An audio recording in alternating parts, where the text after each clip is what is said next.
restaurant. It wasn't just the best seafood restaurant. It was the best seafood restaurant in the world. So again, we are confident and we strive for excellence. So yes. It was pretty good at this best seafood restaurant in the world. So I love that we are from a small island, you know, we're little but we're Talawa. Yeah. We're from a small island, we pack a big punch. And I came to this country at 17 to go to university. And as I like to say, I didn't come with one inferior bone in my body. And that is because of my upbringing in Jamaica, surrounded by people who are working hard, who are excelling, who are accomplishing. And I hope we can continue to make those opportunities available through education, through opportunities in technology, et cetera, to make those opportunities available to every Jamaican to really achieve the utmost. Thank you so much for sharing that inspiring story and us sharing about your background. It's really appreciated. I know we have a book. I want you to stay. We're going to move on with the program because I want you to stay until we get the Prime Minister gets here. He'll be here shortly, and I would like you to present your book to him. And then we also have a set of your books to give as a prize to a lucky winner tonight. So let us, you know what, we should start with that first question. Let me ask, is Consul General Mayor on the line at this point? I want him to ask a question that relates to what Dr. Chuckton just shared with us. To see he's not on right now, I know he's coming on. All right, let us ask Dr. Karen Dunkley. We're going to involve our diaspora leaders, our consul, our honor consuls, our consul general. Dr. Dunkley, I want you to ask the first question, so we can give a prize of from Dr. Chuckton of a set of our books. 4 books in all, it's a big prize. Dr. Dunkley? Unmute. She's not, you're not getting her on. All right, let us ask Dr. Elaine Knight. The first question, Dr. Knight. You're getting her?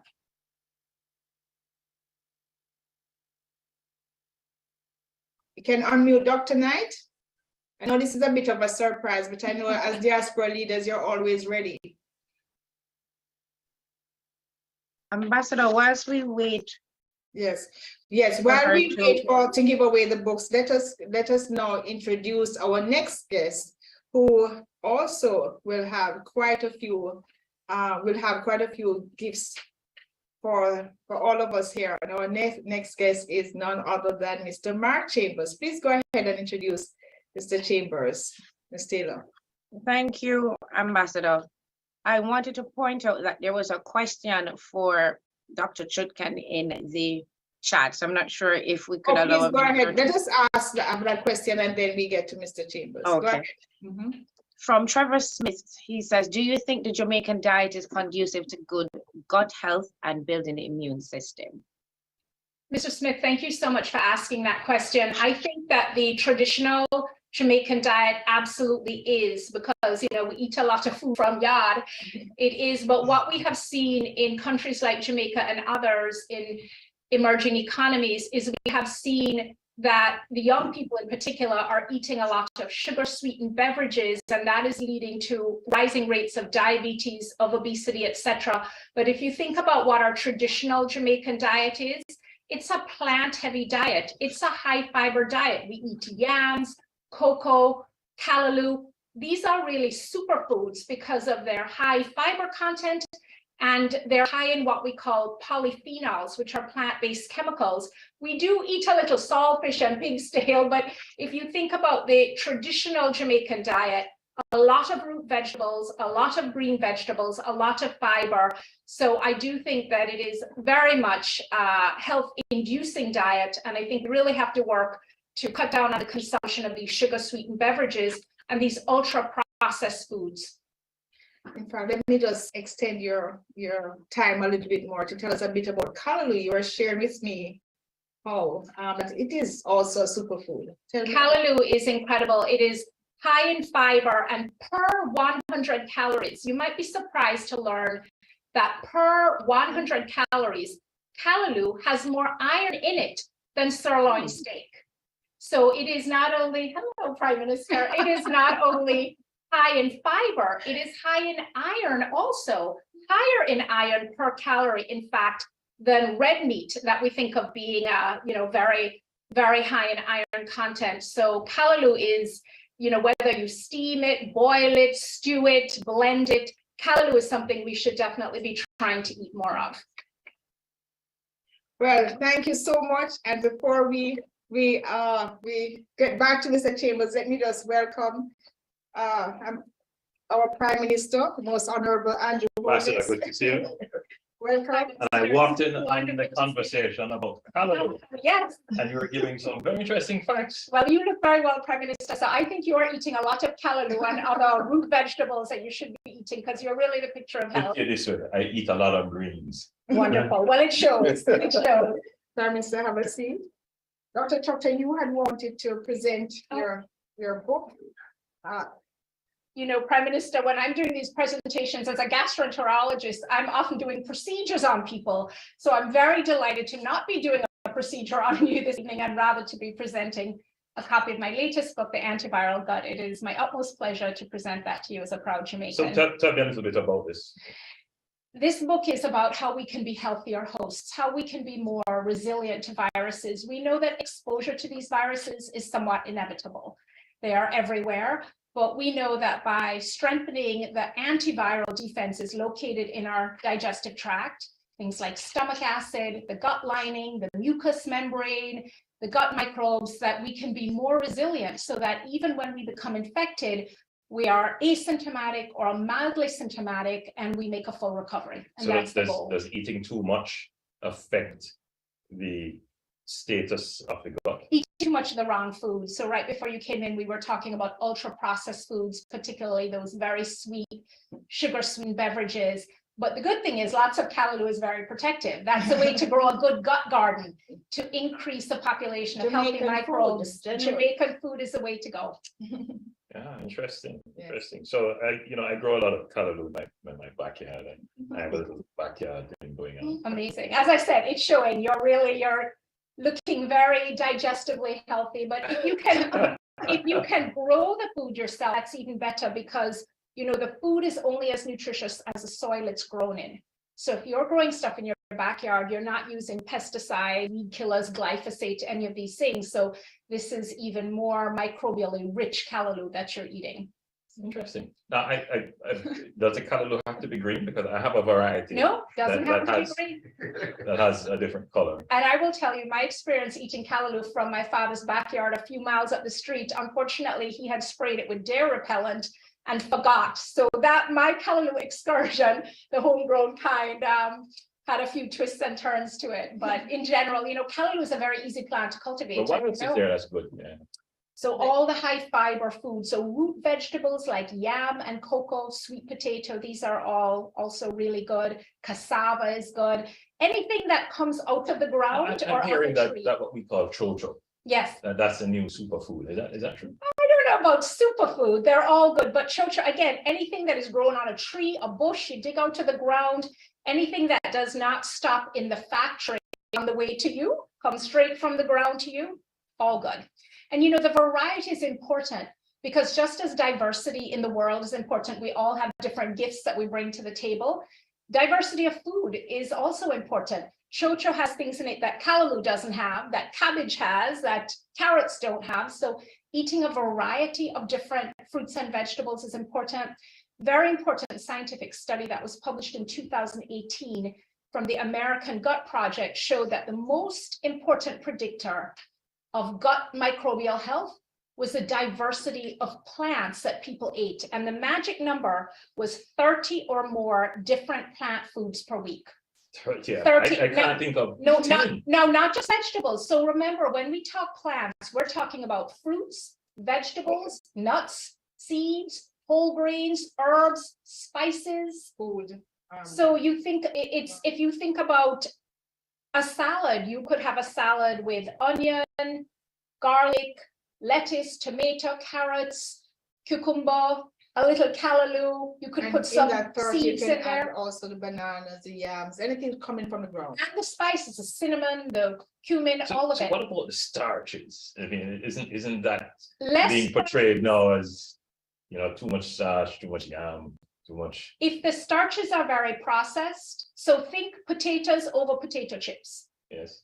So if the starches are unprocessed, again, from the ground, the yam, the cocoa, the potato, much better for you. The problem is when the starches stop in the factory and they get drenched in hydrogenated oil and they have emulsifiers, flavor, shelf stabilizers added to them, then they become unhealthy. Then they lead to diabetes, they lead to obesity, etc. But straight out of the ground, still good.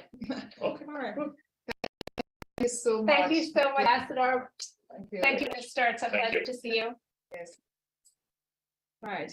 And we also have with us Commissioner. Please come up and Commissioner, come and join us. come around and I mean, yes, just the, yes, yes. And Commissioner can come right there so that he's here with you in Washington. So it's a pleasure to have you both here. thank you. Commissioner of Police, Major General Anthony Anderson. So we were just about to have Mr. Mark Chambers come on, tell us a bit about his Bling Sky and give out the first prize of 10. So tell us a bit, Mr. Chambers, and then we will turn over to you, Prime Minister. But you'd like to hear a bit of what Mr. Chambers is doing. Can you please introduce Mr. Chambers, Ms. Taylor? Thank you, Ambassador. Mark Chambers is an entrepreneur, software innovator, investor, and philanthropist. He is the founder, executive chairman, and chief technology officer of Blink Sky, Inc., which is a fintech digital gift card and payments platform integrating over 700 global brands.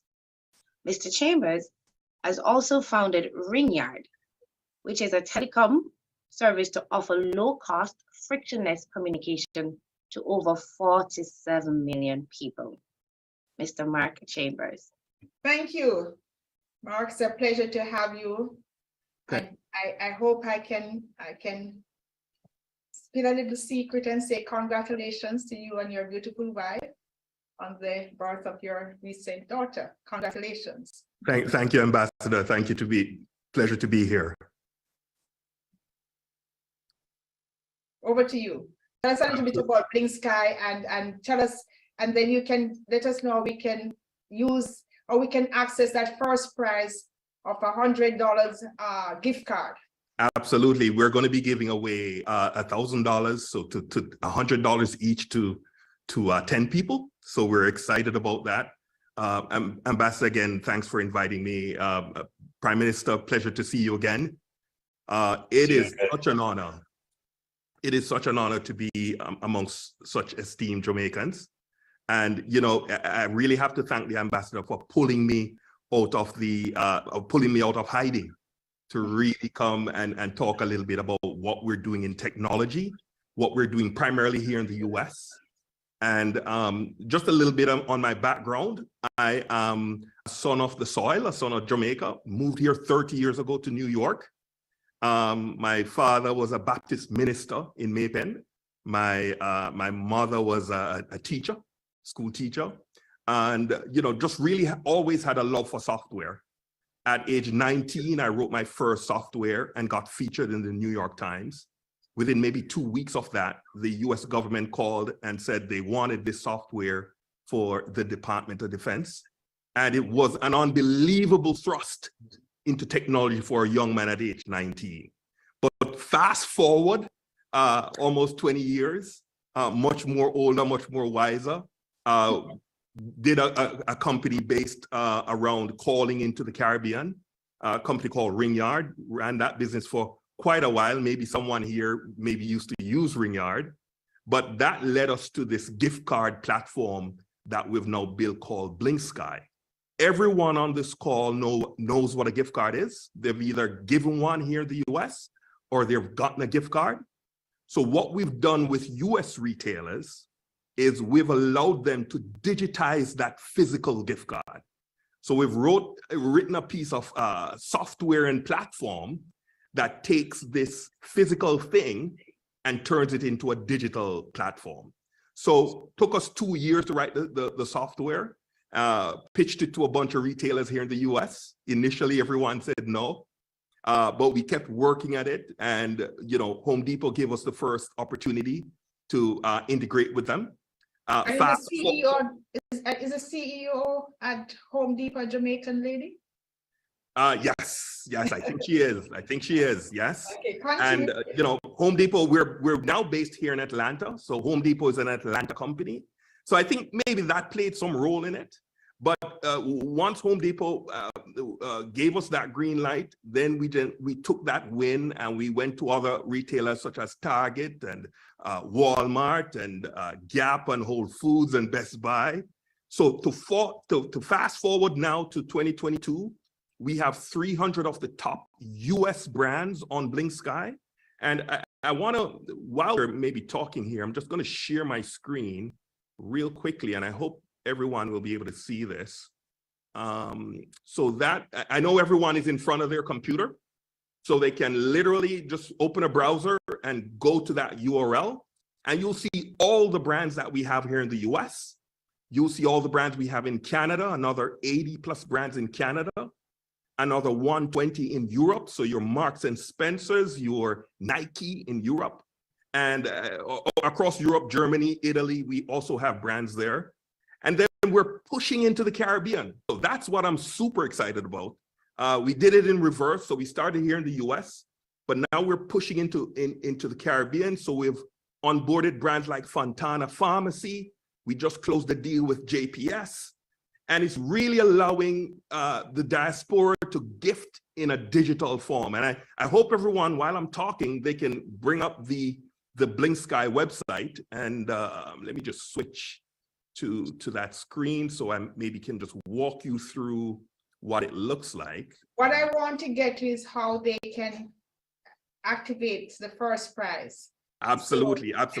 So what we're going to do, I wasn't sure what the question was. Was I supposed to post a question, Ambassador, or we have a question already ready? You can pose a question, or I can pose a question. Did you have one in mind? Ambassador, I'll let you post a question, and then I'll certainly give away a gift to whoever is the winner for that first question. All right. So the first person who can name one other special guest in a previous episode of Let's Connect will get a prize. All right, awesome. So whoever wants to put that message into chat, and because this is a digital card, the minute you give that right answer, we're going to send you $100 card, and you can use it for any retailer here in the US, and there's a bunch. So I'm sure you'll find something that you love. And then my favorite, Nordstrom. Yes, there's a whole lot there. There's a whole lot there. And certainly you can do the same thing in Jamaica. So yeah, it's really a broad list, and we've really just been proud of the work that we've been doing. Do we have a winners yet? Yes, we do. We have many winners, but the first person was Minerva. All righty. Minerva, can you activate Minerva's card?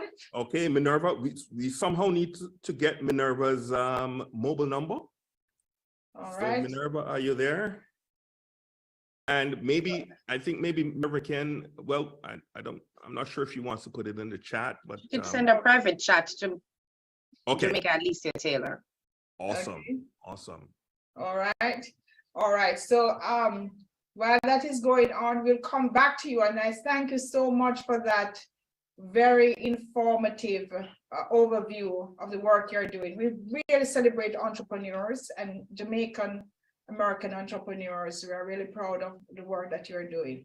And want to encourage more entrepreneurs to step up and create and innovate products that can help us both here in the US, Jamaica, across the globe.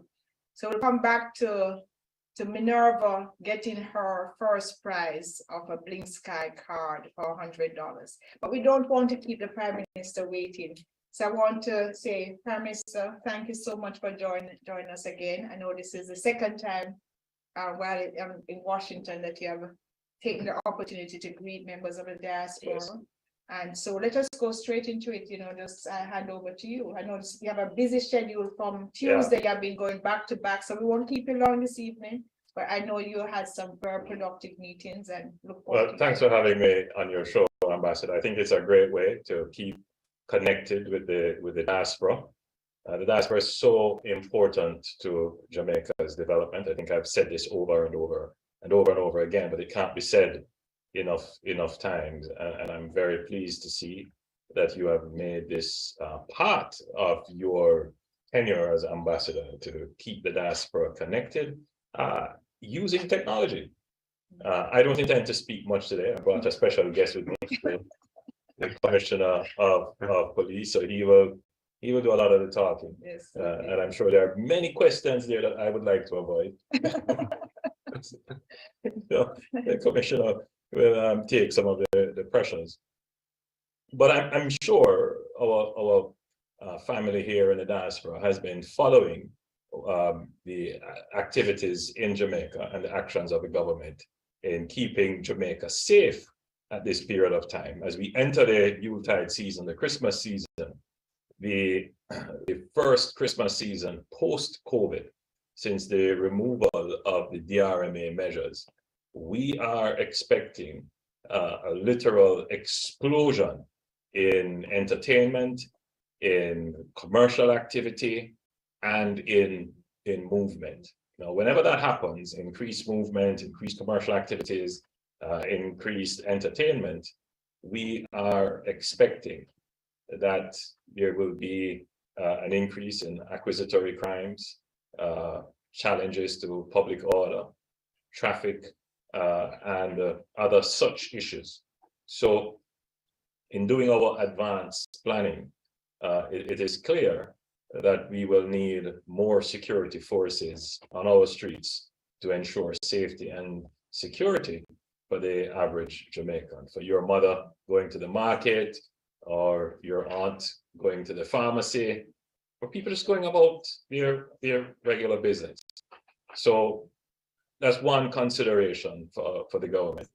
The second consideration is that last year Christmas and the Christmas before and the Christmas before that, we noticed that as we approach the end of the year, there is an increase in the number of homicides in the country. We haven't found a statistical link or any technical explanation as to why this may be the case, but we certainly have observed it in the past few months. And so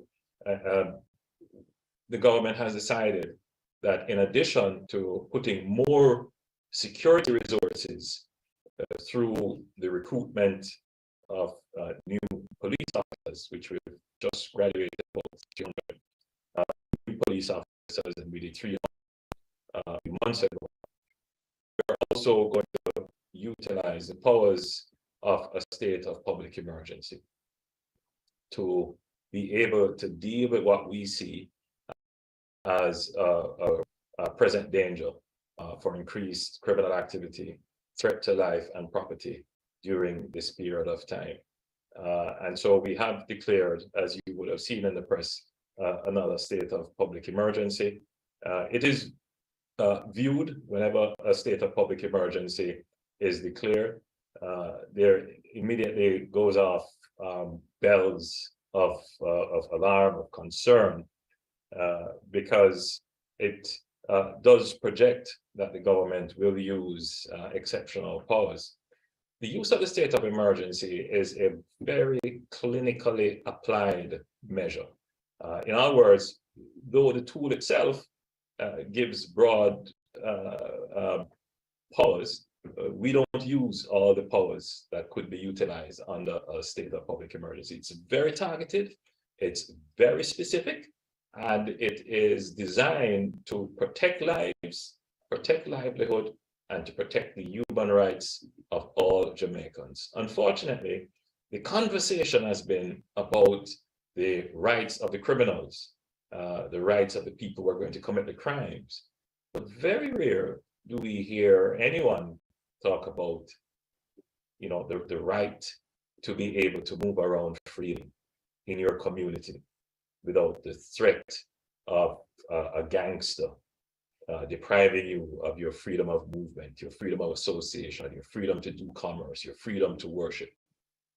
These are rights that we have to speak about as well, and the government is firmly bent on protecting the rights of the law-abiding citizens of Jamaica. So I think I'll stop there. I think I've opened up a can of worms. I'm going to leave the commissioner to answer.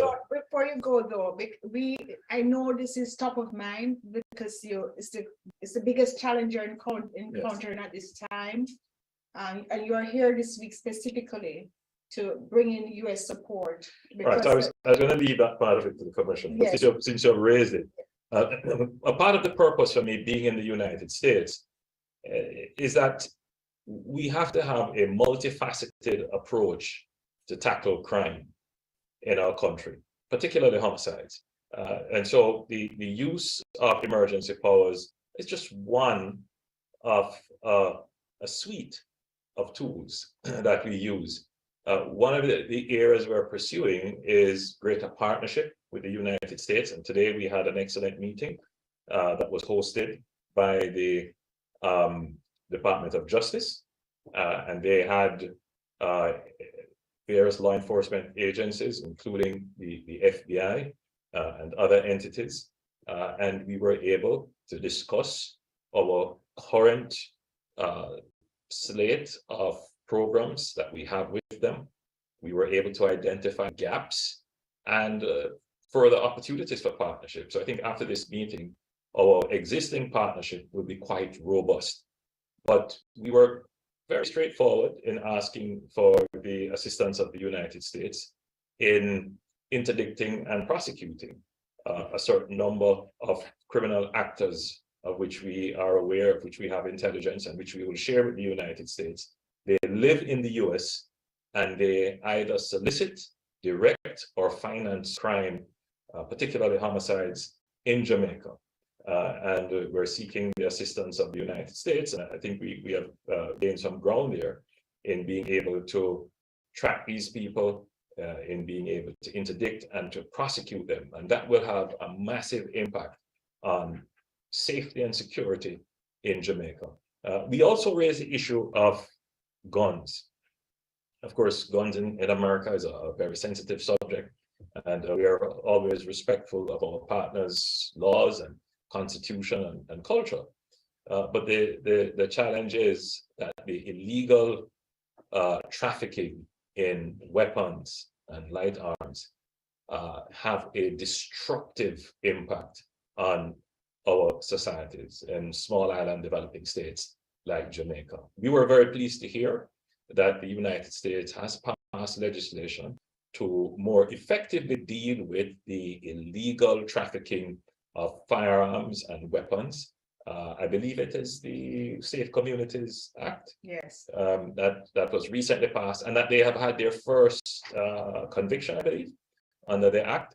We have asked that Jamaica be made a priority in terms of identifying, interdicting, and prosecuting persons who may be using the United States as cover to export weapons back to Jamaica. I find it to be very repulsive, the thought that someone who would have left Jamaica, got the opportunity to migrate, to seek a better life, would seek to send weapons of destruction back to their home country to make life harder for the very people there. And so we are moving with great alacrity, great determination to ensure that we crush those people who are here that are doing that. Yes. Thank you for sharing that development, PM. But what I was really saying before you go is also to share some of the good news that I know is happening in Jamaica. Well, a lot of good news happening in Jamaica, but people, I guess it's the business about the news. Yes, yes. It's always what is bad that gets people's attention. But there are a lot of good things happening in Jamaica, and we could start with our unemployment rate continues to go down. Our debt continues to go down. We're going to be below 90% of GDP. Remember, we're coming from somewhere as high as 150% 10 years ago. So we're steadily brought down our debt. But the best news is that the economy is going to grow. It's going to grow by about 5%.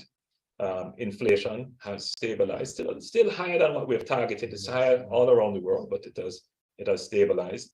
And Jamaica's credit rating continues to be stable and very strong. So our economy is doing well and continues to be an example. It continues to be the poster child of good fiscal management of our finances. But it also continues to be the poster child for taking the dividends of such good fiscal management and investing it in our infrastructure. Now, even though that is great, I was on the plane, and I end by sharing this story with members of the diaspora who I'm sure can identify with this. So I was on a plane back from Atlanta, and there was this elderly couple going back to Jamaica. They have returned to Jamaica. They were working in Atlanta for many years, but they decided to go back as returning residents. The wife and the couple, she turned to me and she said, "Prime Minister, why are you mashing up the road in St. Thomas?"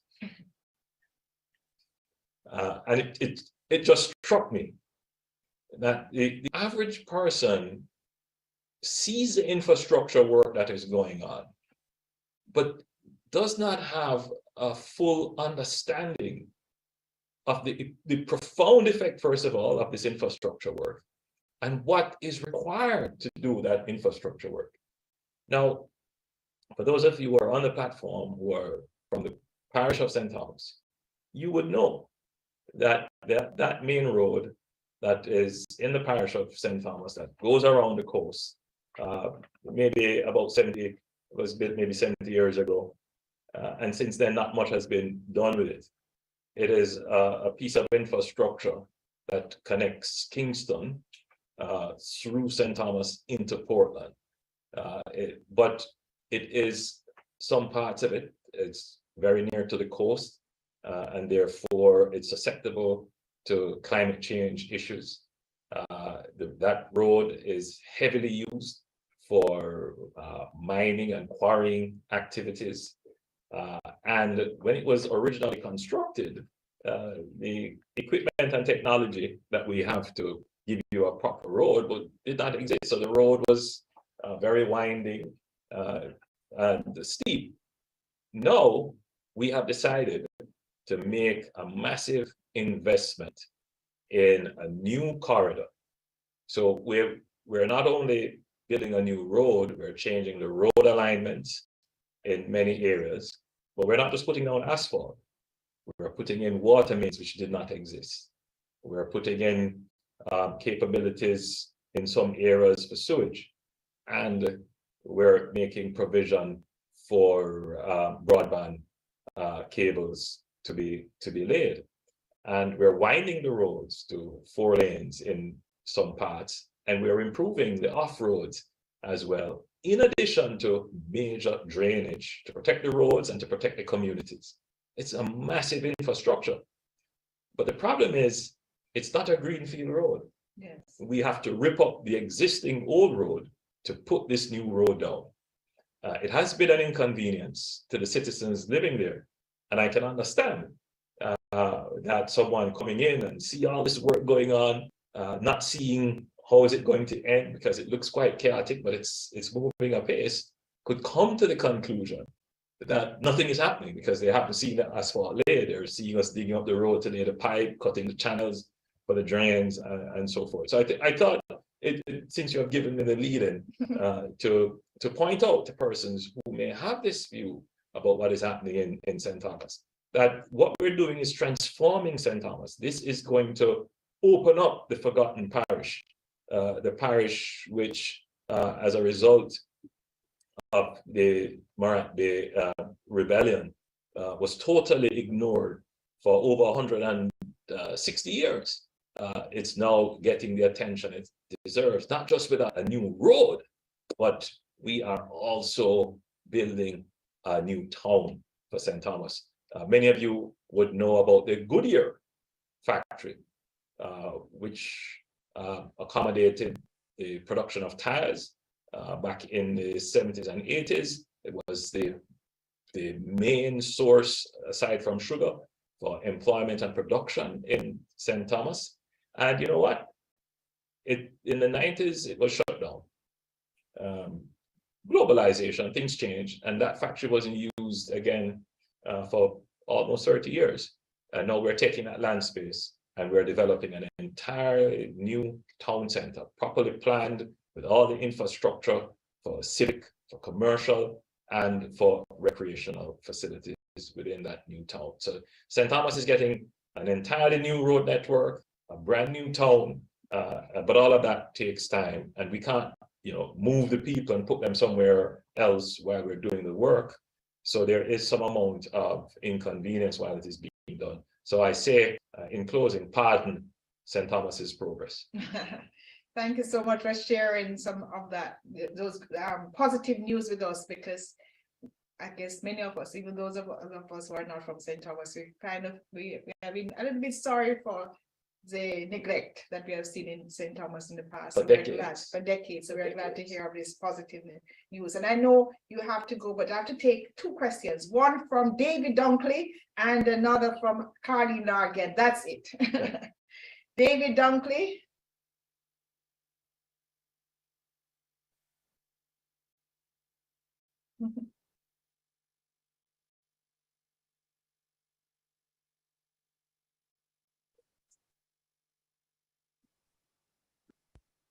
David? Yes. Yes, Professor Dunkley, I think it is. Yes. Please ask your question or your comment. Well, I didn't really have my hand up, but I will ask. I will make a. If you don't have to ask a question, David, you take the pass. Forgive me for the not having the camera on, but I have some unruly children outside there running around, and you might hear them. But thank you for the update on St. Thomas. It's really, I appreciate it a great deal, and I agree with you. Since the Morant Bay Rebellion, St. Thomas has gotten a raw deal, even though it pushed the colonial government towards recognizing that Jamaica was on the path to an independence, and it is something that it could no longer ignore. So thank you very much for that. I think a lot of people are, however, I was following the chat and wondering about Portland, because the infrastructural development extends into Portland as well. So is Portland a part of that development plan that is so integral to St. Thomas's revival? What's going on the Portland end? And also, I want to ask a little bit about what is in the development of St. Thomas itself. Is there is it a part of the plan to also incorporate some of its important history into that development? Because St. Thomas can be a cultural hub in addition to its commercial prospects. So I'm wondering if there is any serious consideration of incorporating how critical its history has been, not just to Jamaica, but the Caribbean as a whole, and to have that as part of the tourism product that Jamaica currently has. So to make St. Thomas, more that commercial thing, just integrated with the history of the place itself. All right, in the interest of time, I'm going to ask Carly Largan to just ask her question. Also, the Prime Minister will answer both questions before wrapping up. I will respond. Okay, will respond. Carly? My hand wasn't up, so I don't know what I'm supposed to ask. Am I supposed to ask? Carly, no problem. Peter Gracie, I have a list here. I don't know where I got those. Am I supposed to ask a question? No, not at all. Just listen and enjoy. Peter Gracie, ask your question and we can then go. Peter Gracie. Good evening, and thank you for having me. It's a pleasure to be here to see our leader in the face-to-face over technology. My question is, if it could be worked out, would you support the diaspora being able to vote in the general elections in Jamaica? So it's a big question, if it could be worked out. There are many issues around it. It's a very complicated issue. So I believe presently the diaspora can vote in our national elections. If you are a Jamaican citizen, and if you came back to Jamaica and you can establish that you're a resident in Jamaica, meaning that you are living in Jamaica for more than a year, and you are present at the time of the registration, there's nothing stopping you from coming back to Jamaica and voting. Indeed, in my constituency, people who I haven't seen for years, I see them on election day. I said, what are you doing here? I came back to vote. I came to do my national duty and have a vacation at the same time. So there are many Jamaicans who do that, and I encourage them.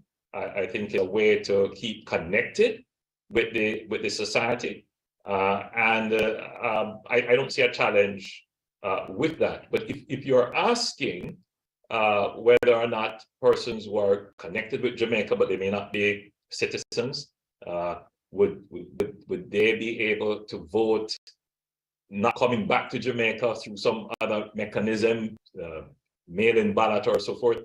I think that might pose a challenge. And before I could give you my own final and direct answer, that is something that the society would have to make a decision on, either through some form of national consultation or some referendum. The other part of that question, however, is should the diaspora have representation in national issues, let's say even in the parliament? And my answer to that is certainly. I think that our parliament is so structured that persons from the diaspora could have representation, maybe in the Senate. Other countries have done that. France and so forth, allows their members overseas, their countrymen and diaspora overseas, to have representation, to be able to have a voice in the country's affairs. Right now, we do allow the diaspora to have a significant voice, but it's not in the parliamentary process. We have our national diaspora conferences and homecoming events, and we as a government, we have made it possible for members of the diaspora to serve on our local boards, and so there is a way to have impact on national policy and national affairs. So I hope my answer to you is clear. Members from the diaspora, you are Jamaican citizens, but you live overseas. If you register to vote, nobody is coming to ask you, what is your other citizenship? If you're a Jamaican, you come to register, that's fine. Should we have representation? I think members of the diaspora should have representation. And that could be part of the constitutional reform that we are undertaking now. In fact, I do plan to raise that. Thank you. Thank you. For Professor Dunkley's. And Professor Dunkley's question, to his question, let me see if I can do the tour de force very quickly. First of all, the Morant Bay Rebellion is a pivotal point in Jamaica's history. It is as a result of that the departmental and civic and political bureaucracy that we have now as a government was established. That's when the 14 parishes were finally divided. Parish capitals were established as a result of the Morant Bay Rebellion. Somehow, St. Thomas just did not get the attention that it deserved, and for many years it was the forgotten parish. In similar ways, we could describe Portland and St. Mary. So the eastern, southern, and northern end of the island largely did not get the kind of investment that was required. And then, of course, sugar, which was the mainstay of St. Thomas, that died. And so the parish really did not have the opportunity to develop. Now, what we're trying to do is to open up that entire corridor from Kingston through St. Thomas, through Portland, going back through St. Mary, connecting into St. Anne. Much of that work has already been done with the North Coast Highway. Now we're doing the South Coast Highway Improvement Project. And we're doing, I believe it's a 16-kilometer road, which will be a full highway from the border of Kingston and St. Andrew to the end of possibly Western St. Thomas. Now, the other parts of the road will be significantly improved. There will be changes to the alignment of the road to make it straighter and less windy and less hilly, actually, and to build a road that can manage the weight that that road would be expected to carry because of quarrying and mining activities in that area.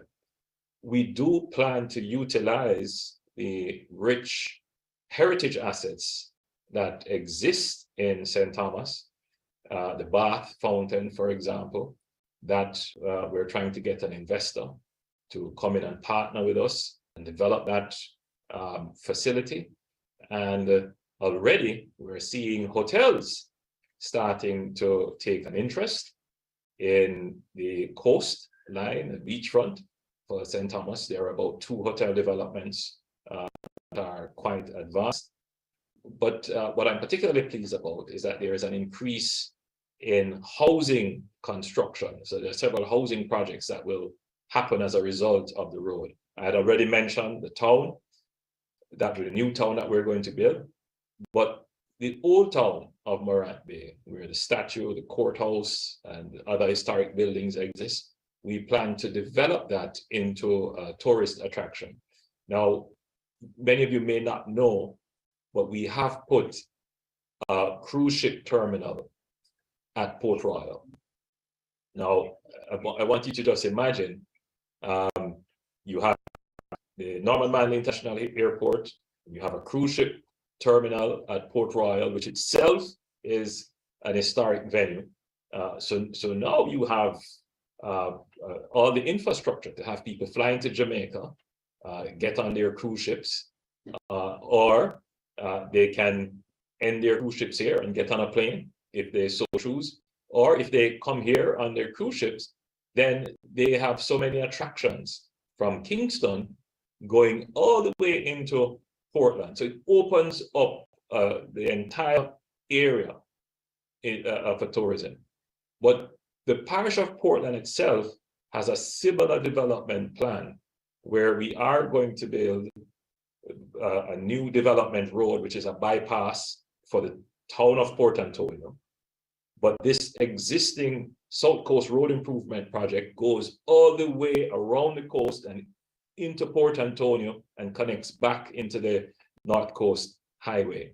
So all of that is being done, and we are building a new town center for Portland in an area called Boundbrook. So all of that is being done.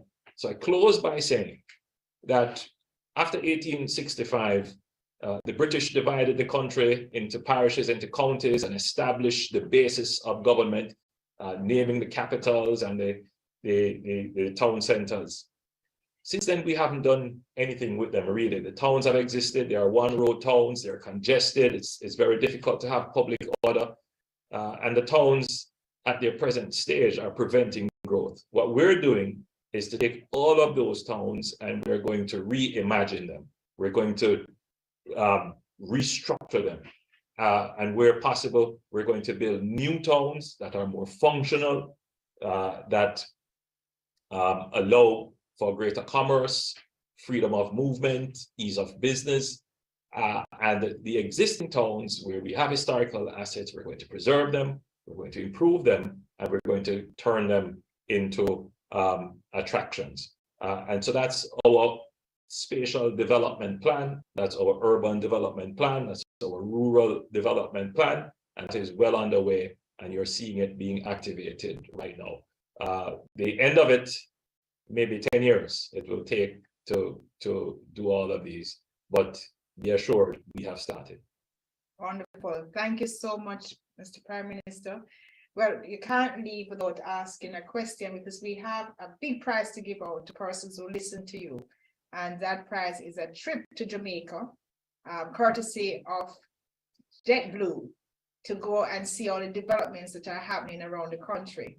So we want to give out a prize for a ticket to go to Jamaica and visit all the things that are happening in Jamaica. What is the question you'd like? A simple question. Where will be the new town center that will be replacing Morant Bay or augmenting the town center of Morant Bay? What location is that town center going to be hosted? Okay, the first person who enter that answer in the chat will get a prize. I see Mr. Scott here putting up his hand. You are not allowed to win a prize. So did we have a winner? Ms. Taylor?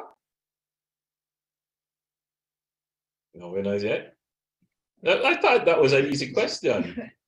It has something to do with tires. Yes, what did you say? I see a response here from David Muir, but I'm not sure if he qualifies to win. So I'll be guided by you. No, David Muir, why can't he be qualified? He's a special guest, I wondered. But he was the first person to have said good year. Qualified. David Muir is also someone that we'll speak to later because he has pieces of Jamaica. Okay, go ahead, David. What is the answer? Well, I certainly put the Goodyear factory, but I would also assume that because I'm paying attention and can provide the proper answer. Yes, yes. I love traveling to Jamaica, in case you don't know. Yeah, it's a Goodyear factory. It's 25 acres of land, which we have decided to use. We haven't torn down all the facilities there. We have left some of them. We're going to build around them. It's going to be a lovely place. It will have the courthouse. It will have the parish council. It will have facilities to host the university. It will have a major shopping mall. It will have facilities for BPOs and a lovely garden, a sporting complex, recreational complex. It will be a lovely facility when it's done.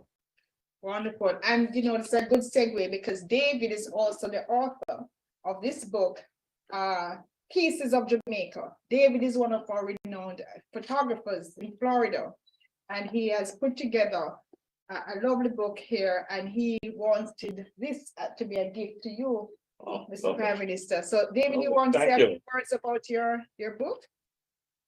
I would be most pleased and honored to have a few words. So, I won't take a lot of time, but I will start in a story fashion by saying, you know, how I got to start doing these books on Jamaica, this being my second photography book on Jamaica.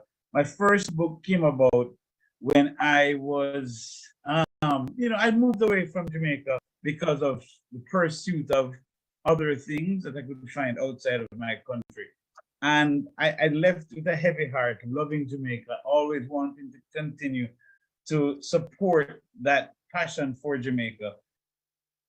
In 2012, I had been approached. I'd been doing a series of art exhibitions on my photography of Jamaica, and they were doing very well. I was approached at one of my art exhibitions to do a book on Jamaica, and I was thrilled. I'd never considered that to be something that I would have done, but I was thrilled to have that opportunity. And so I took up the mantle and I went forward. And for the Jamaica 50th anniversary of independence, we did our first book called Pieces of Jamaica, the Real Rock Edition. Coming around to today, what has happened is that I have been able to go further. My team, my company that I work with, which is called Island Syndicate, we are, you know, people who represent storytelling excellence.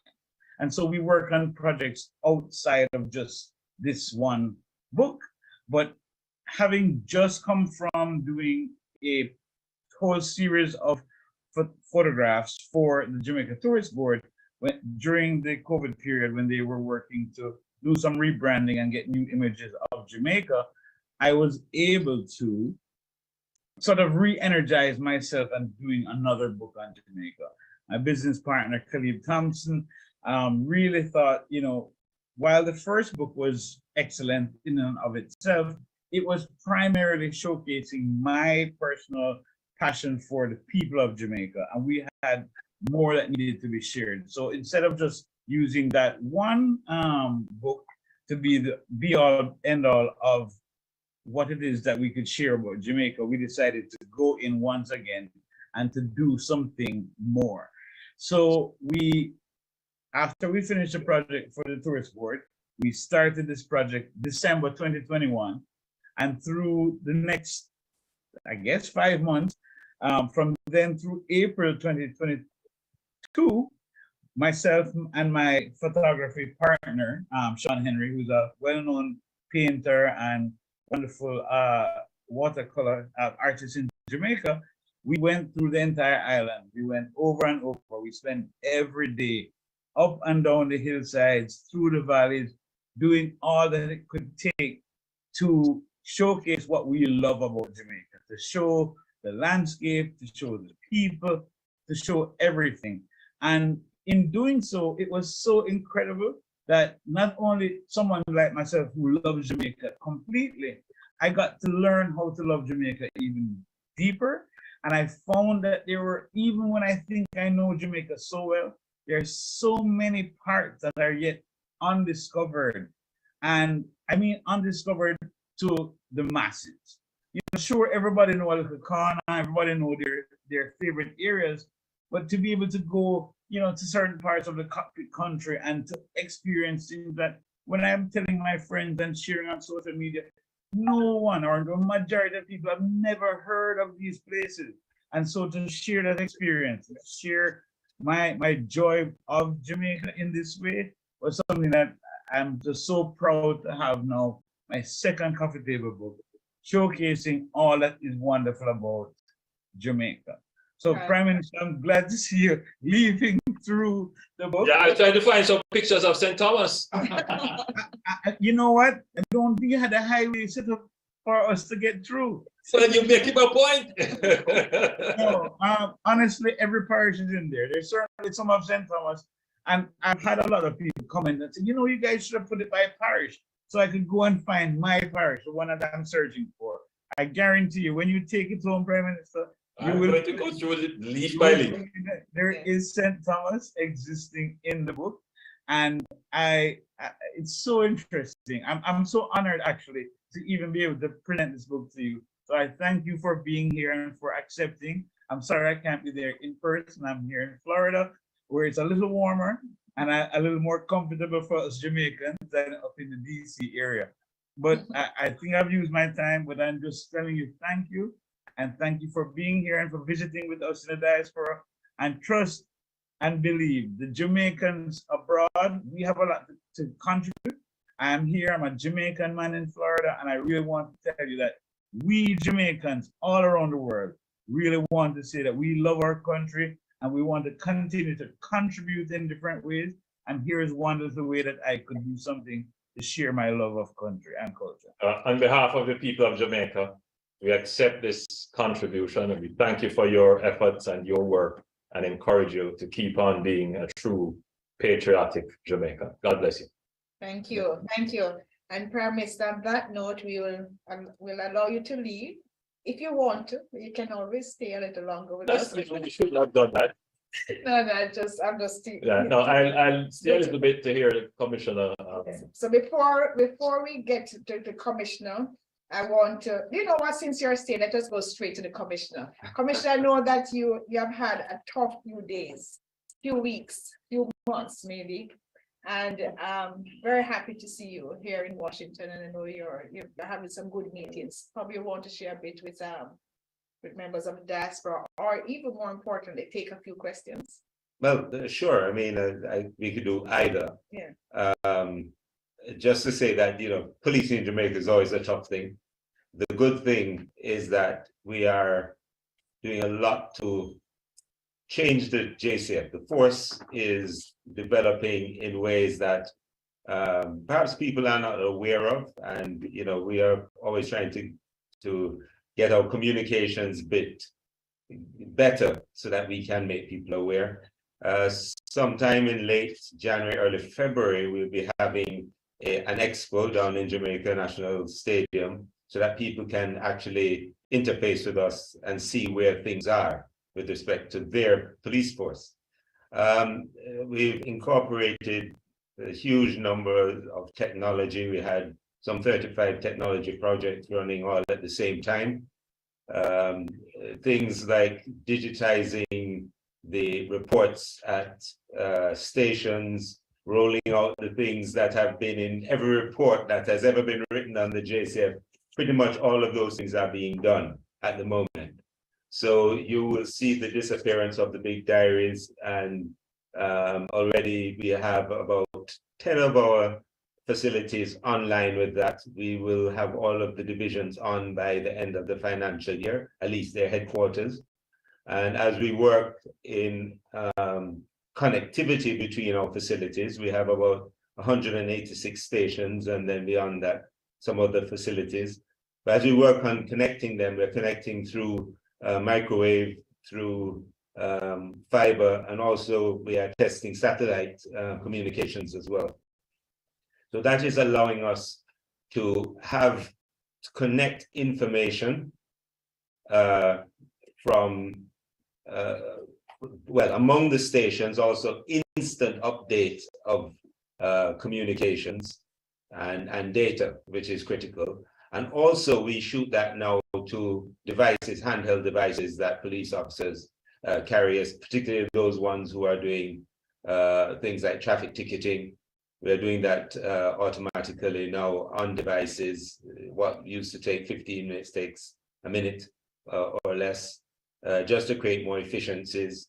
Once that ticket is done, that ticket is sent off to the tax office electronically immediately. But on that device, we can also see the same things that you'd see here: outstanding warrants, outstanding tickets, whether your vehicle is licensed, insured, your own image will come up on the device, etc. So all of those things are actually working at the moment, and we're rolling them out to more and more of our personnel and stations.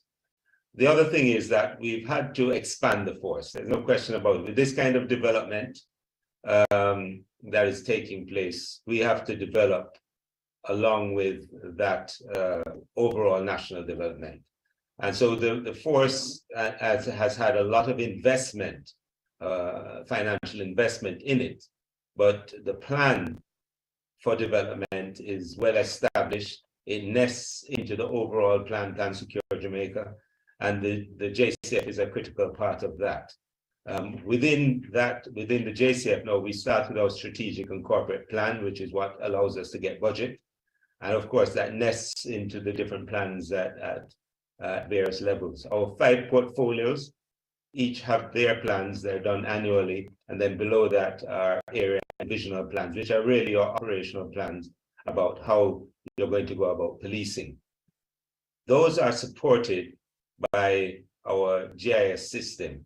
So we map crimes not only by where, who, but also what time of day, and look for patterns that after a while start to become predictive. So we can pretty much know what time of day a crime is going to occur, and so on. Now, the thing is, when you have less capacity than you need, is that you start to make choices. Am I going to be here, over here? Are we going to do, how much are we going to divert to public order matters, traffic management, and all of that? And what do we do with violent crime hotspots? What do we do in terms of community policing? What do we do in terms of domestic violence and interpersonal violence? All of these things are part of the discussion internally and the planning process. Now, as a national police force, it's a little different from what happens here, because there are many law enforcement agencies in Jamaica, and the JCF, in the US, and the JCF pretty much does what all of they do in Jamaica. So we slice our numbers into a part that deals with narcotics, a part that deals with cyber forensics, a part that deals with technology, another part that deals with investigations, and a part that deals with K9 Marine. All of that is still JCF. So the numbers are relatively large. In the US, we'd probably be the second tier on the second tier of police forces in terms of our size. But for a country that does all of those security matters and our own security conditions, we've had to develop that. So we have now, we push out, or probably that's the wrong term. We graduate more police officers than we ever have in our history. We traditionally graduate some 400 a year. At the same time, we have an attrition rate of about 400.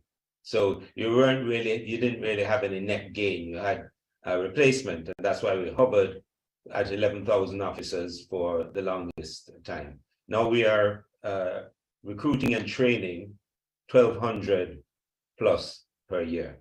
So we're netting about 800 officers a year.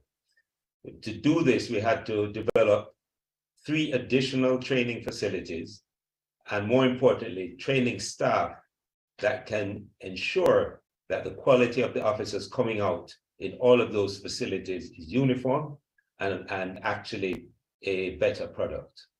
So a lot of work goes in the back end of all of this development that we're doing as a force. So as the Prime Minister said, we just graduated 300.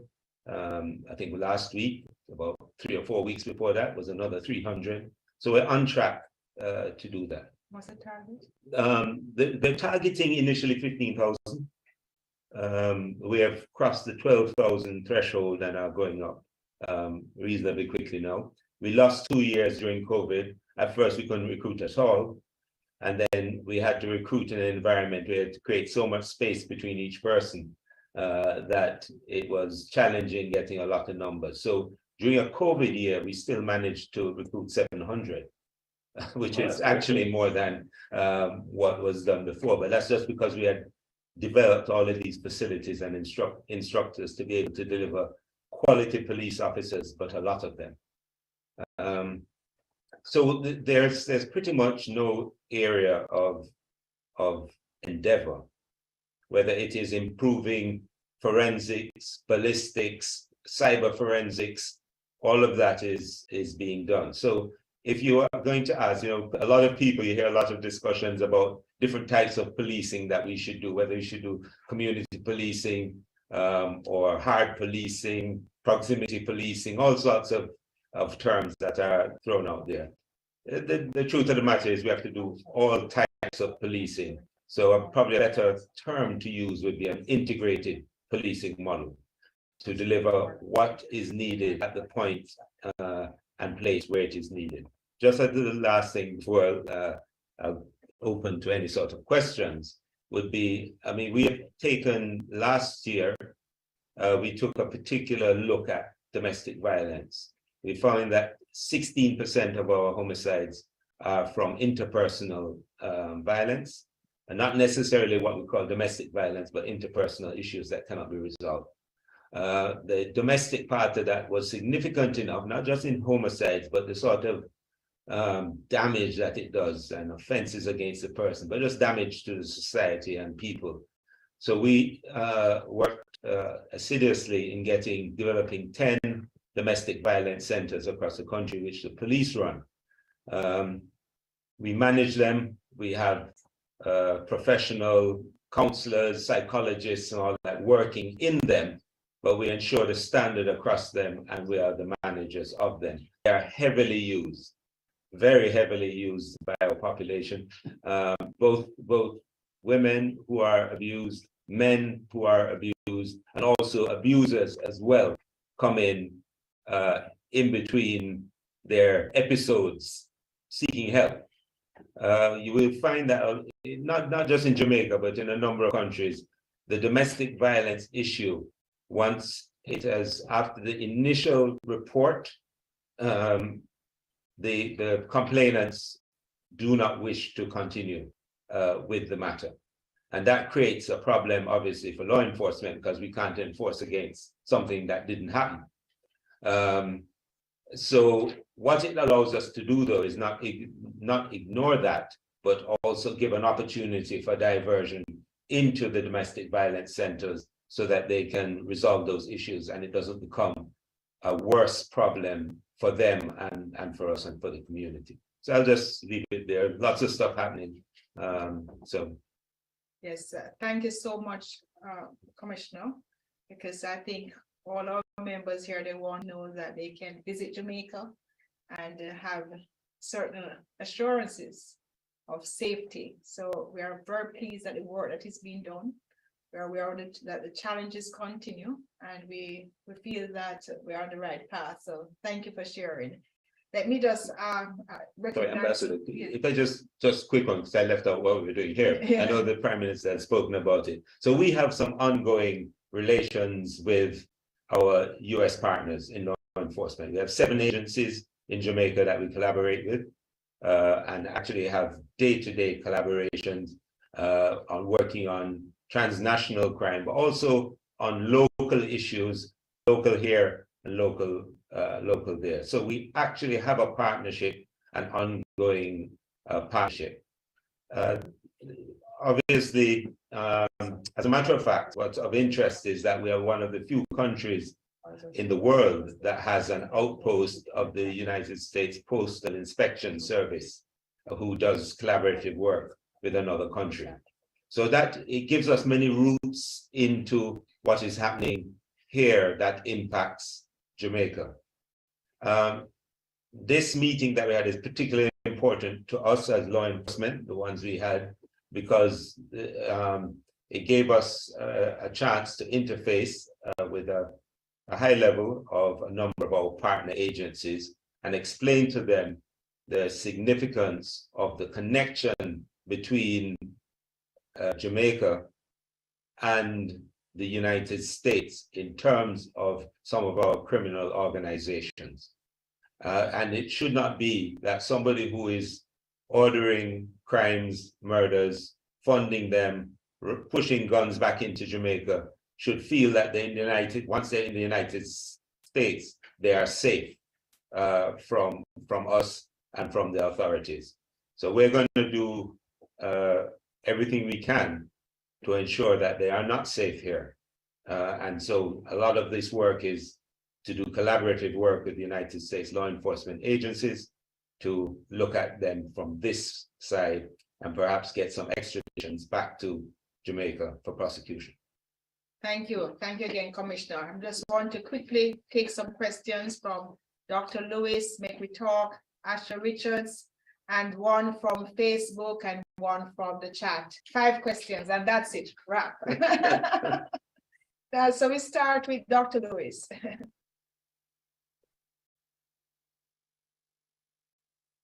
Good evening, everyone. I do not have a question, but on behalf of the Southern Diaspora, we just want to thank Minister Holness and his team for the work that he's been doing in Jamaica with the limited resources that you have. The diaspora, we stand behind you. Thank you for all that you do. Thank you very much. Thank you. You're welcome. Thank you. Yes. Asher Richards, thank you, Dr. Lewis. You're welcome. Please go ahead. Did you have a question or comment to the Prime Minister or the Commissioner? Recognize Okay. diaspora members here. I'm sorry, I was muted. First of all, on behalf of the Global Jamaica Diaspora Youth Council, I'd like to welcome Minister Holness and the Commissioner for joining us. And my question is in regard to the usage of state of emergencies. Part of what I find personally a bit problematic is, granted, God forbid, anything is to happen in the future, for example, an uprising or anything like that. When state of emergencies are used as frequently as they are currently, what would the impact be and what mechanisms would be used for if such things were to occur, when people become more desensitized to military and police presence? Let me. It is quite unfortunate that we have been cultured to view states of public emergencies in the way in which we have been cultured to do it. In other words, when we talk about state of public emergency, the reference point would be 1976, when the government used a state of emergency for almost a year, ostensibly to control crime, but it was used in a political way, and the powers were abused. And there was a commission which declared that the powers were abused. States of public emergency are used almost sometimes in a routine way to treat with problems that are over and above the capacity of regular law enforcement or regular state authority to deal with. So for example, when France had a threat of terrorism, there was a terrorism attack, a terrorist attack in France. France maintained a state of public emergency for 2 years. The state of public emergency is not meant to be a widespread, arbitrary dismissal, abrogation of the rights of the citizens. That's not what it is meant to be. It can be, but it all depends on the threat and how you craft the powers to address the threat. Currently, the threat that Jamaica faces is an organized criminal threat. The threat speaks to more than just street level crime. It speaks to more than accusatory crimes or financial crimes. This is a threat to life. And it is a threat to life on such significant a scale that it would be over and above the capacity of the police force to bring that threat under control. So let's say, for example, we had a state of public emergency for 2 weeks. Within that 2 weeks, we saw our murder per week fall. And Commissioner, you can give the statistics. Right, Tim. It really fell from the 2 weeks prior was we had 36 murders, then 28, then it dropped during the 2 weeks to 14 and 11. Then after it went up to, I think, 27 or something. All right. So the 2 weeks prior, we were in the 20s. In 20s, and have been for the year. The 2 weeks of the SOE, it fell. And then as soon as the SOE expired, it rose. Not everyone in Jamaica was detained. Not every house was, the privacy of the residents was violated or doors kicked down. That's not the case. What you should pay attention to is what the people who live in the areas where the SOEs are declared, what they have to say. And 99% of them welcome the SOEs because it protects them against the criminal. It's always fascinating to hear people who don't live in the SOEs, who are not affected by the criminals, who they have no real stake in a threat, but there is somehow the suspicion that the government is abusing people's rights. Let me say absolutely clearly, without contradiction, without fear, as clearly as possible. There is no other, no bigger protector of the human rights of the Jamaican people than myself. And I would never preside over a government that is arbitrary in the use of exceptional powers to abuse people's rights. Let me just state that clearly. But in protecting the rights of the citizens, I have to use all the powers that are constitutionally and lawfully provided to ensure that the victims are also protected. And what is happening in Jamaica is that the murder rate is getting so high, it is causing significant trauma. If you consider 1,400 persons being murdered, what about those people who witnessed it? What about the families that have lost loved ones? What about the policemen who have to go on the murder scene and witness some of the gruesome acts? These are some of the things that we don't talk about, but we are always willing to talk about, the rights of criminals who have no care or concern about what's happening to the society. So we realize that this situation is an emergency. It is a public health crisis, and we must act using all the powers that we have. So the notion of the state of emergency being a shock and awe tool is one that should be dispelled. We should take that out of our minds. It's not designed to do that. It is designed to give the police force limited powers, depending on how it is crafted, targeted and clinical powers to deal with those actors who act over and above the capacity of the law. Those actors who, when they come out after they have committed a murder, they go and kill the witness. What happens then? How does the regular law enforcement work when they have killed witnesses? They've tried to buy out cases, as the term is used. They've tried to corrupt the legal and law enforcement system. And so they escape justice. How do we treat with these kinds of situations? We have to act preemptively whilst we build our capacity to use regular law enforcement to control and contain. So we can't sit by and see our murder rate increasing without using a tool to attenuate and bring it back under control. And that's what the SOEs are.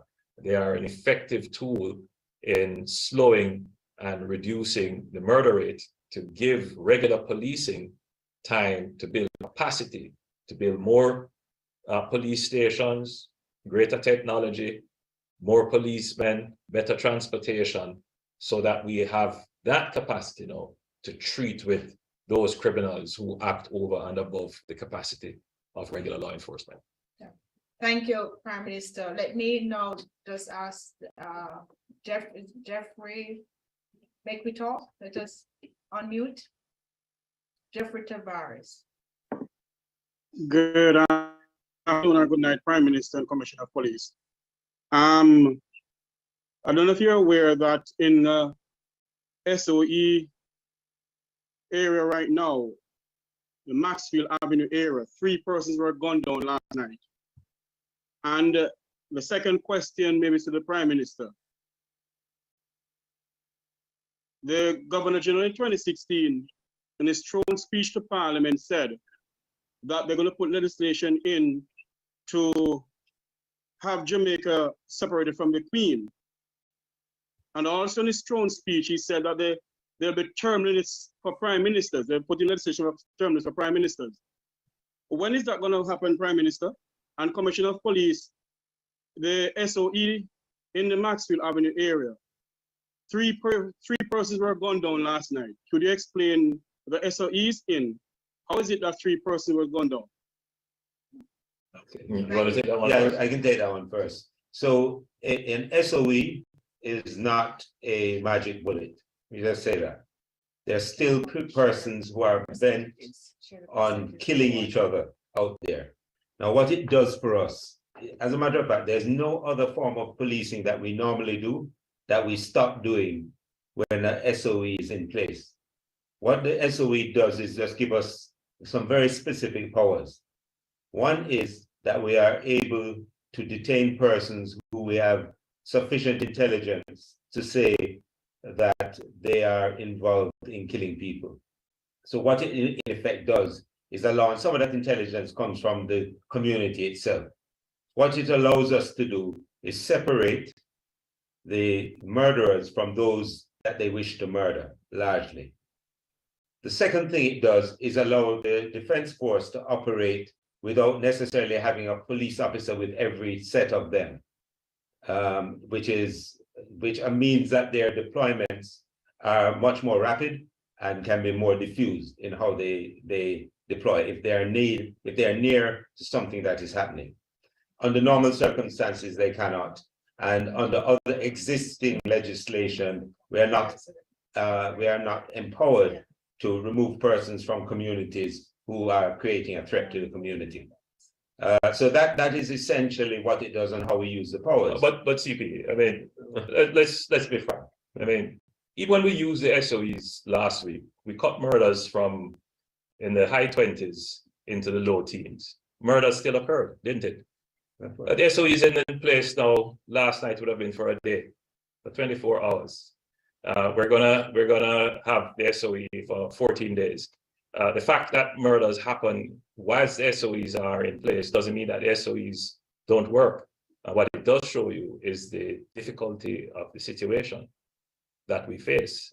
If anything, that's what it shows, that we have people, even when it is declared that the state has the power, the exceptional powers, that there are still criminals who will seek to kill. And what we do know about some of these killings is that there are gangs determined to kill gang members. And what we're trying to do literally is to separate warring factions and save lives of innocent people. So if your argument is that 3 people died as a result of the SOEs, then we shouldn't do it. Then effectively what you would be arguing is that 47 people should die because we didn't do the SOEs. It's a really difficult situation that we're in. I take the position that we must do everything possible to save lives. And if you agree with me on that, I think we would make a very good partnership in saying, let's save Jamaica from the criminals. Don't create a space for criminals to feel that they have support, because that is what has happened. Criminals feel that they have support. None of the criminals are Robin Hood. None of them are trying to, they're not freedom fighters. They're criminals. And if they get a chance, they will kill.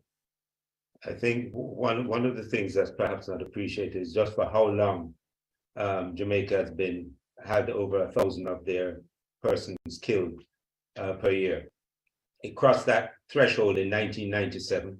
It dropped a little bit below 1,000 and then went up in 2002 and has remained for the last 20 years at that. So it has gone up and down, but it has never crossed below 1,000 of our people being killed since. Now, at the moment, we're doing SOEs, but what we're really doing is all the other things as well. The gang cases and the technology and all the other things that people have spoken about in various fora, in the reports and so on. That is what's being built at the moment. Yeah, I think the conversation really, my friend, should be about how do we save lives? And that's what it has to be about, because right now, what has happened in the country is that there is a devaluation of life, and I'm very perturbed about that. And every life that we lose, there is the unresolved trauma of the victims, which we never pay attention to, and which is what we've started to do in putting in the domestic abuse centers. We have put in place a new commission for violence prevention, because we have to now start to pay attention to the victims of violence in our country. Let's save lives. I think that's the message that I would say to the support moves that are going to save lives. And the speech, right? Again, good question, my friend. You asked about constitutional reform. Constitutional reform has been talked about. It's a manifesto pledge, and it has been talked about for many years. It hasn't been done. I've put in place now a ministry whose entire dedication is towards constitutional and legal reform. So under my leadership, Jamaica will become a republic. That work has started, and Minister Malabu Ford gives updates to Parliament about where we are in that process. As it relates to term limit, that was a position that was in our manifesto in 2016. We have reviewed our manifesto. It did not make it into our 2020 manifesto, on which we were elected as the new government. I think it is clear that not all the constitutional reform discussions can happen. The truth is that you don't need, in our system, you don't need term limits to bring an end to a leader's term. Our system is such that there are many other ways in which the leader's term comes to an end, particularly because we have regular elections and people can vote. So, performance, in fact, precisely, so because we have, regular elections and elections that are, free and fair and people participate, effectively you determine the length of time any leader stays. Thank you, Mr. Prime Minister. We have two more questions before we release Commissioner, one from the chat and one from Facebook.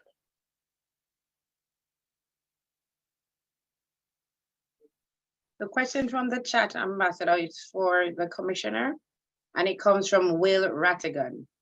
Plan Secure Jamaica is Jamaica's national security / crime plan to deal with significant issues such as border control and homicides. Given that more money has been spent on this initiative than any other crime initiative, more people have died since its inception than the corresponding period before its implementation. The borders are porous, guns are flowing in at the rate of 200 per month from the US, Trinidad, Haiti, etc. Is this the initiative a failure? No. So when you start to invest in technologies, invest in developing something, the impact is not immediate. The question is, why did guns come in at a particular rate? This initiative than any other crime initiative, more people have died. Okay, sorry, we're hearing you again. The same question. Right. Now, if you look at the homicide rate over time, so there was a period following 2010 where we saw a fall off it fell off 2010, latter part of 2010, because it had been running at 1,600 plus homicides in the previous 2 years. That's 2008, 2009. It dropped to 1,400 plus in 2010 after the May operations in downtown Kingston.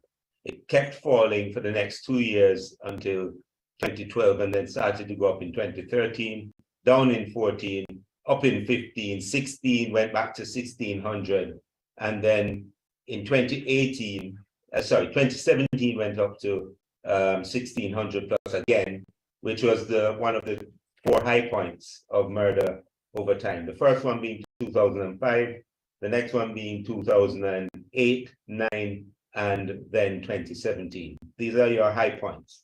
So that up and down at the lowest point, which was 2014, was just above the 1,000 mark, and then it just started to trend up again. Yeah, but CP, it's a very important question asked, and there is a narrative that is, floating in the diaspora about a crime plan and a failure of the crime plan and so forth.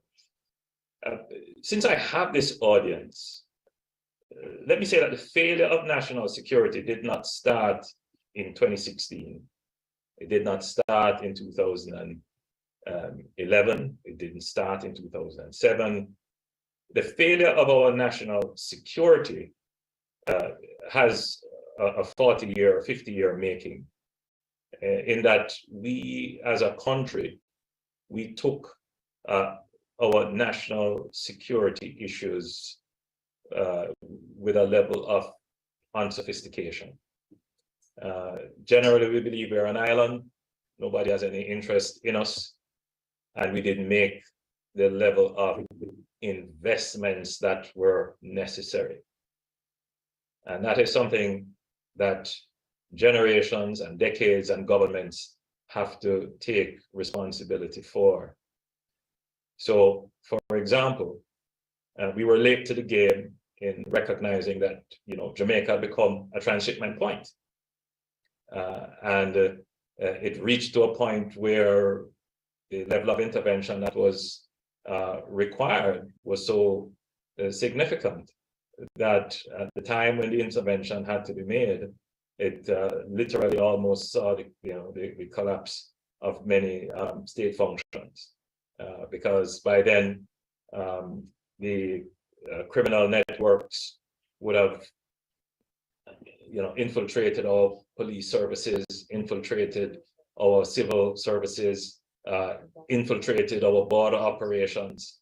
And then before you know it, the associated crime resulting in murders were just so high we couldn't get on top of it. Now, crime is transforming again into a new domain. It's now transforming into the cyber domain. And again, we are behind. This administration is the first administration to have recognized that we need to make national security a priority. We're not going to develop without giving safety and security a robust platform. And so we developed Plan Secure Jamaica to do this.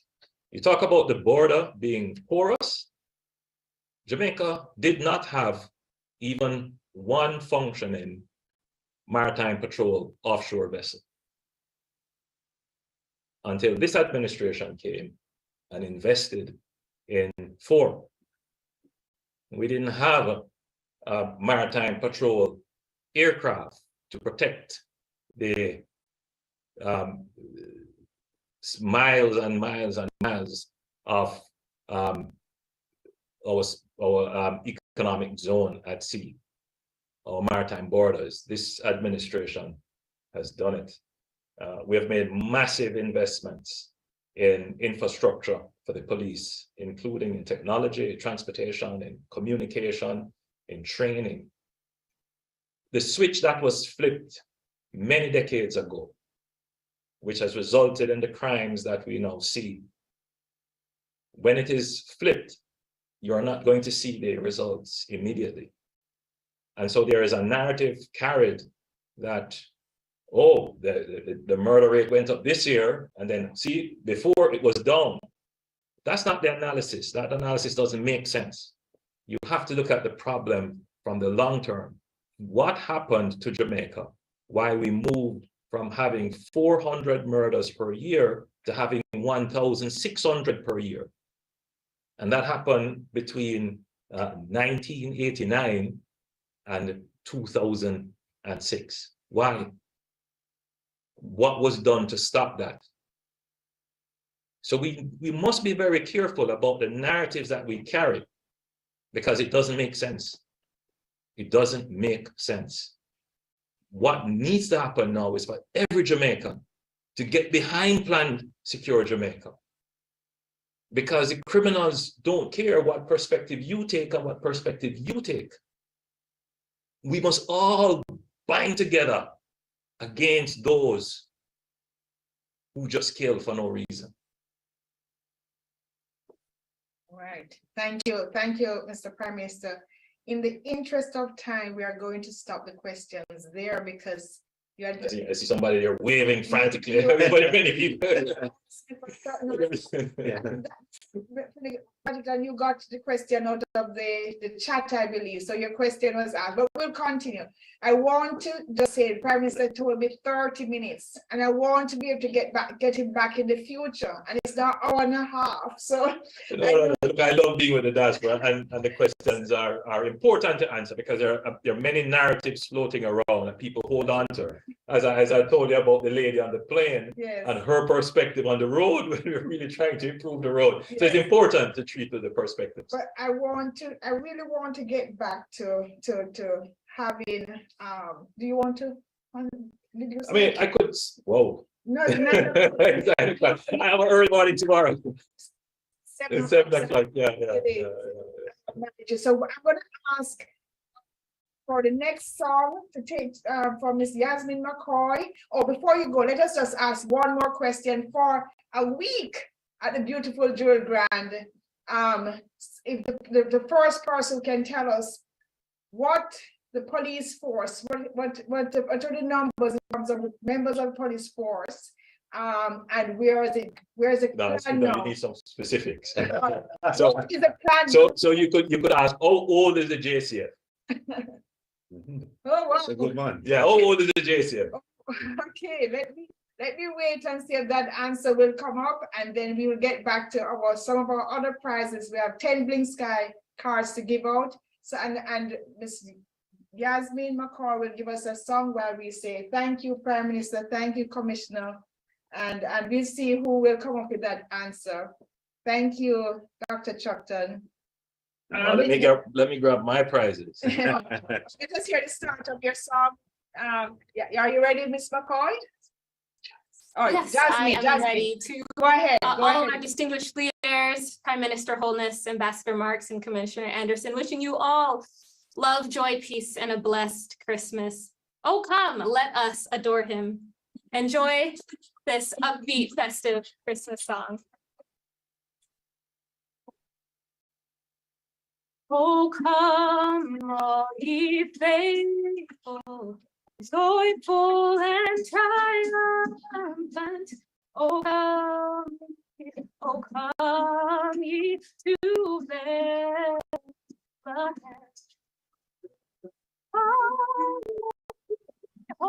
We have just had a live broadcast from the Jamaican Embassy in Washington, D.C. with Ambassador Audrey Marsh and Commissioner of Police Anthony Anderson and the Prime Minister of Jamaica, the Most Honorable Andrew Michael Holness. Thank you for joining us. I am Jeffrey Tavares saying like, share, and subscribe to this YouTube channel. Oh,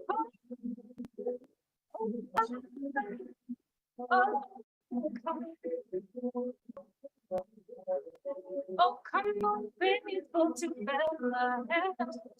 Sing choirs of angels, singing exaltation. Come, oh, come to Bethlehem.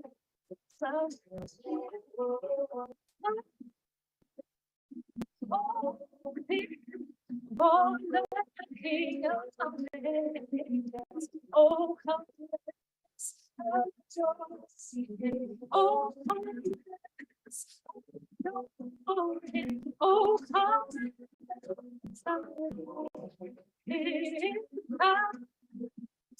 the Lord. Oh, come, oh, come on, faithful to Bethlehem. Would they be here anytime?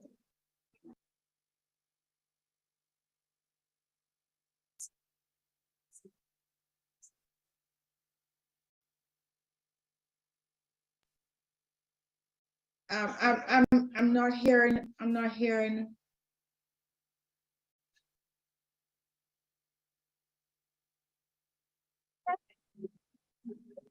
Oh,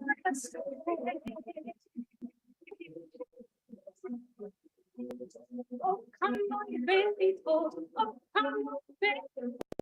Oh, come on, faithful to Bethlehem. Oh, come on, faithful. Oh, come on, faithful. Oh, come on, faithful to Bethlehem.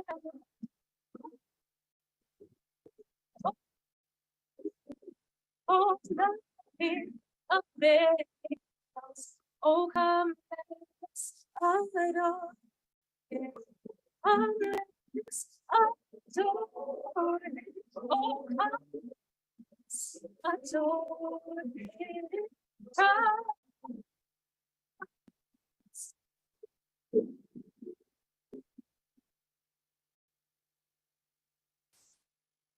To Bethlehem. Merry Christmas. Thank you so much. Merry Christmas. Thank you very much, Jasmine, for that beautiful song, beautiful rendition. And now we have to give away some more prizes. So let us go back to Mark Chambers. Did you show persons how to win the Blue Sky, the Blink Sky gift cards? What we'll do, the first 10 people will log on to the Blink Sky website and do whatever it is that they are supposed to do. They will get the first 10 prizes. So, Mr. Chambers, please tell the audience what to do. Awesome. Thank you again, Ambassador. We gave away that first prize to Minerva in Jamaica. She got a $100 Amazon gift card. But for everyone else, let's the first 10 people, and we're going to make it real easy. The first 10 people to email support@blinksky.com for their gift. The first 10 people, we'll give those 10 people $100 each. All right. Okay, thank you. So we'll make it super easy for those first 10 people. But certainly for everybody else, they can certainly log on to Blink Sky and send a gift card for the holidays. All right. Oh, one more thing. I'm giving away an extra gift card for Dr. Muir, whose book is at Barnes & Noble. So I'm going to be giving away an 11th gift card for $100 Barnes & Noble. You can take that gift card into any one of their 587 locations here in the US. You can pick up Dr. Muir's gift book, or certainly there's a number of beautiful books at Barnes & Noble. Ambassador said at the top of the call, you know, everyone should make an effort to either be writing or reading. So we always love to give away Barnes & Noble books. So for that 11th person, we'll certainly give out a $100 Barnes & Noble gift card. Thank you again, Ambassador. Thank you, and thank you for your generosity. And I need a gift card too for Sephora. All right, awesome. All right, thank you so much. I see some of my favorite brands. How many brands in all? You said 700? So we have 700 brands, 300 here in the US, and they're the best brands. We're talking about your Walmarts and your Gap and your Sephoras and your Targets. So there's something there for everybody. And one other cool thing about the gift card is when you give this to someone, if they don't like your gift, they can change it. Okay. Right? So they might not like Sephora, they want to make it something else, they can do it quite easily. So a lot of fun for the holidays. And again, it was just a pleasure participating, Ambassador. And thanks again for inviting me. Thank you. It was a pleasure having you. We'll now go straight to our Wisconsin General Mayor, still online, that we want to ask you to say a few. Council General to travel tomorrow morning, so I know he was trying to get a word in. So we now go to Dr. Joyce Ali. Dr. Ali, I wanted to ask one of the questions for prize. We have prizes for a rafting on the Martha Brae River. So I think we could ask a question about Najaso. As the president of Najaso, let us hear from you.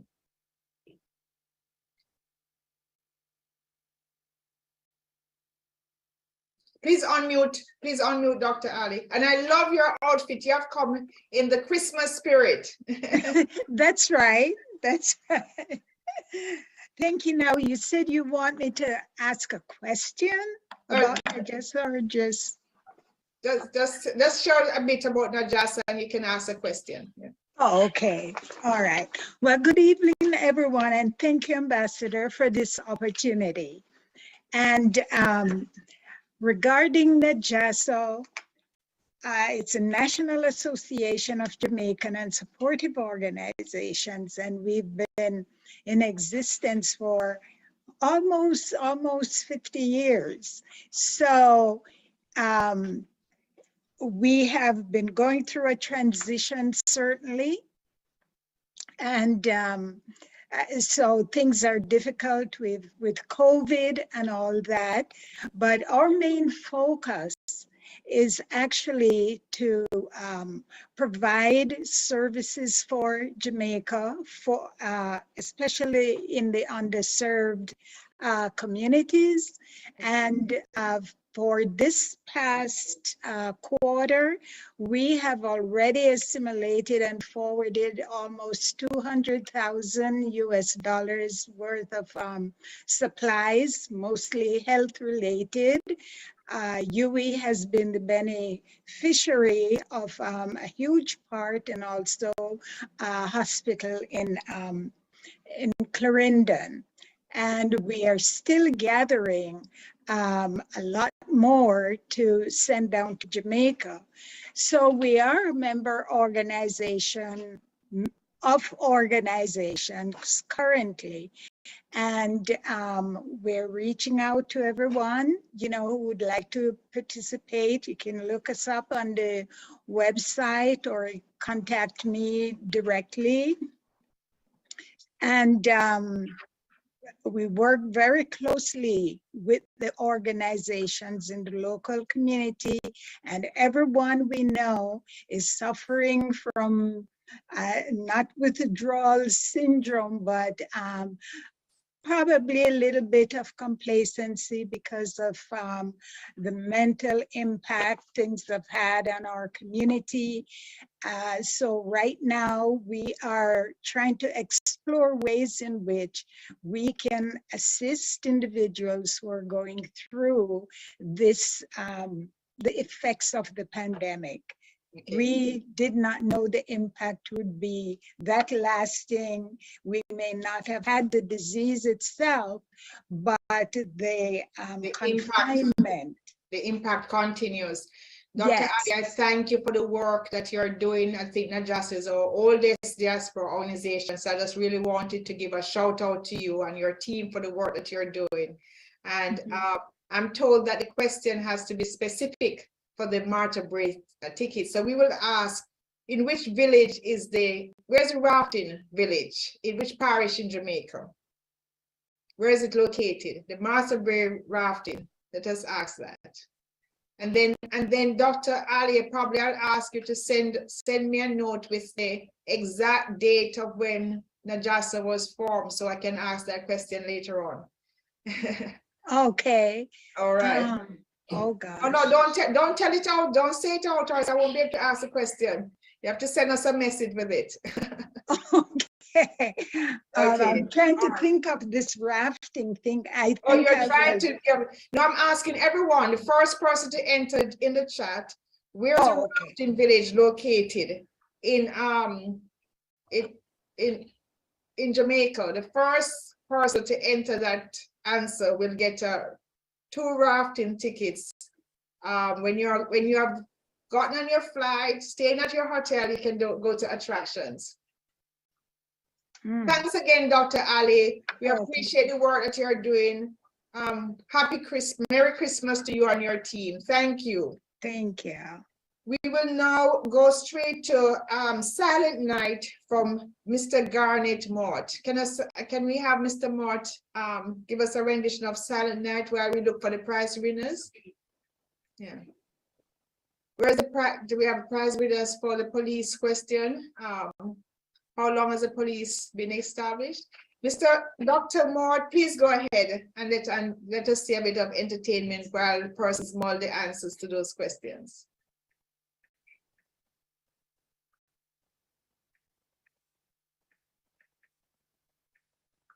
Hey, good evening, everyone. Thank you, Ambassador, for this opportunity. Good evening, everyone.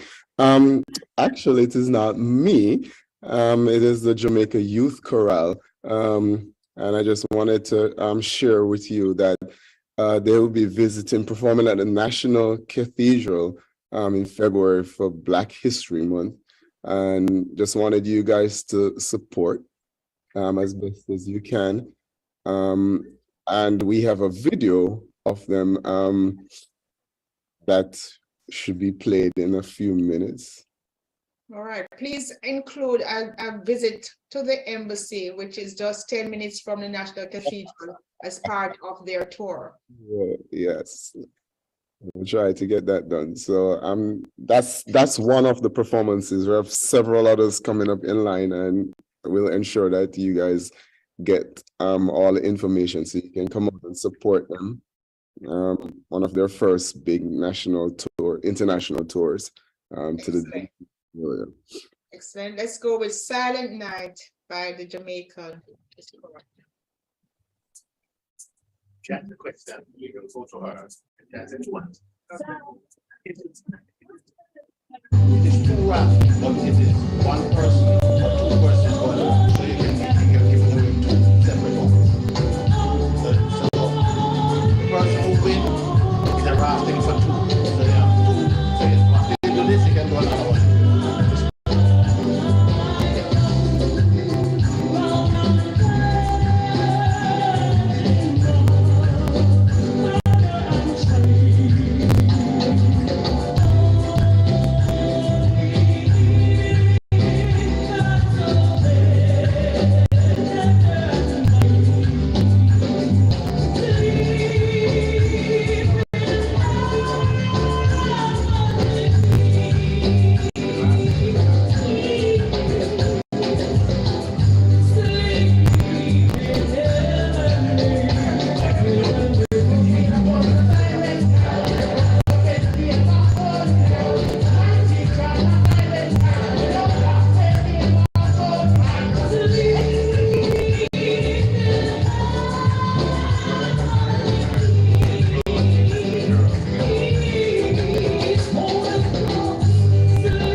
All right, wonderful, wonderful.